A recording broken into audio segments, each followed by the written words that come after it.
Halo teman-teman semua, perkenalkan nama saya Estermina Pilongere, semester 3 kelas B, program studi pendidikan guru sekolah dasar Universitas Nusa Cendana Kupang. Pada video ini saya akan membahas tentang konsep plagiasi, jenis-jenis plagiat, teknik penelusuran plagiat, serta tata cara pencegahan plagiat. Sebelum kita membahas lebih jauh tentang plagiarisme, kita harus mengetahui dulu pengertian dari plagiarisme. Nah, plagiarisme sendiri adalah tindakan mengambil karangan, pendapat, ide, atau karya orang lain dan mengklaimnya sebagai karya sendiri. Plagiarisme dapat terjadi dalam berbagai bentuk karya seperti tulisan, musik, desain, dan lain-lain. Nah, plagiarisme dianggap sebagai tindakan yang melanggar hak cipta dan dapat dikenakan sanksi termasuk di dalam lingkungan akademik. Plagiarisme dibedakan menjadi dua, yaitu plagiator dan plagiarisme.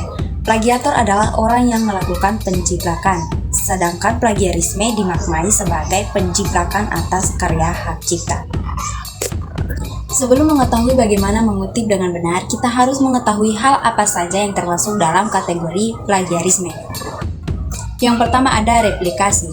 Replikasi adalah proses penggandaan karya yang dilakukan dengan maksud dapat mempublikasikan karya ke dalam beberapa jurnal ilmiah. Nah, yang kedua ada duplikasi. Yang dimaksud pada bagian ini adalah pengutipan hasil karya sendiri yang telah terpublikasikan untuk kemudian dituliskan pada karya selanjutnya tanpa sumber. Nah, yang ketiga ada penghilangan sumber. Penggunaan gagasan, ide, atau hasil penelitian yang lain tanpa menuliskan sumbernya termasuk dalam plagiarisme. Untuk itu, penulisan sumber atau referensi yang tepat harus dikuasai oleh penulis.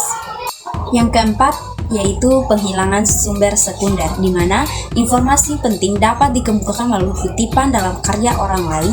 Oleh karena itu, penting untuk mencantumkan sumber kedua sebagai referensi. Hal ini dikarenakan informasi didapat dari karya orang lain. Yang kelima, ada penulisan sumber yang tidak valid, di mana sumber yang menjadi atribut suatu pernyataan yang dikutip harus benar dan valid.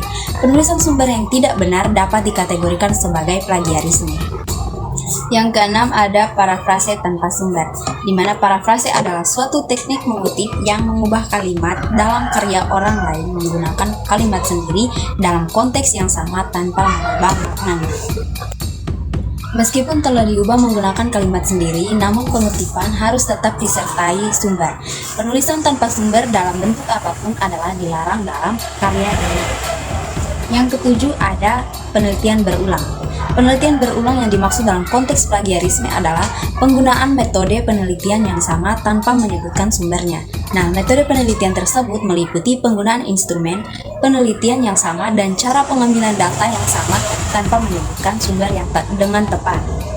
Yang kesembilan ada verbatim, yaitu menyalin kata, kalimat, atau gagasan dari hasil karya orang lain tanpa sumber yang jelas dan tanpa kutip jika kutipan langsung. Yang ke-10 ada menyalin seluruh teks, di mana menyalin seluruh teks adalah naskah orang lain dan menggantinya dengan nama sendiri termasuk dalam plagiarisme yang sangat berat. Nah, cara untuk mengetahui plagiarisme, kita dapat menggunakan beberapa metode dan alat yang tersedia. Teknik yang dapat digunakan untuk mendeteksi plagiarisme dalam sebuah tulisan yaitu menggunakan aplikasi plagiarisme checker.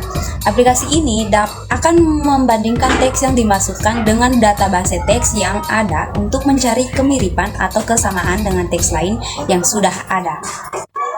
Nah, aplikasi yang pertama adalah Turnitin, sebagai aplikasi detektor atau pencari tingkat similarity atau kesamaan yang baik. Kondisi ini terlihat bahwa dalam proses checking dokumen harus mempunyai akun khusus atau berbayar.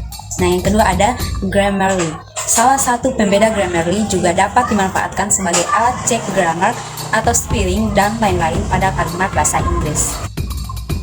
Yang kedua ada penelusuran pustaka menggunakan komputer. Dalam penulisan karya ilmiah, penelusuran pustaka menggunakan komputer dapat membantu menghindari plagiarisme. Yang ketiga, membuat kutipan langsung. Ketika mengutip tulisan orang lain, pastikan untuk menggunakan kutipan langsung dan mencantumkan sumbernya dengan benar. Nah, plagiat sendiri bisa dicegah dengan cara yang pertama, perlu adanya peraturan di kampus yang merujuk pada Peraturan Menteri Pendidikan Nomor 17 Tahun 2010 yang menjelaskan tentang pencegahan dan penanggulangan plagiat di perguruan tinggi. Yang kedua, mahasiswa atau peneliti wajib menghargai hasil karya orang lain sehingga mampu meminimalisir perbuatan plagiarisme. Yang ketiga, perlu menanamkan budaya akademik anti plagiat dalam setiap proses pembelajaran.